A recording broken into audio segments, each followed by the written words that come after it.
কবি জীবনানন্দ দাশ। এই পৃথিবীতে এক স্থান আছে সবচেয়ে সুন্দর করুণ, সেখানে সবুজ ডাঙা ভরে আছে মধুকুপি ঘাসে অবিরল। সেখানে গাছের নাম কাঁঠাল, অশ্বত্থ, বট, জারুল, হিজল। সেখানে ভোরের মেঘে নাটার রঙের মতো জাগিছে অরুণ। সেখানে রূপসী বারুণী থাকে গঙ্গাসাগরের বুকে। সেখানে বরুণ কর্ণফুলী ধলেশ্বরী পদ্মা জলাঙ্গিরে দেয় অবিরল জল। সেইখানে শঙ্খচিল পানের বনের মতো হাওয়ায় চঞ্চল।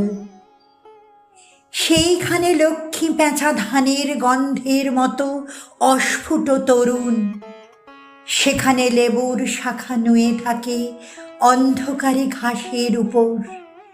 সুদর্শন উড়ে যায় ঘরে তার অন্ধকার সন্ধ্যার বাতাসে। সেখানে হলুদ শাড়ি লেগে থাকে রূপসীর শরীরের পর। শঙ্খমালা নাম তার।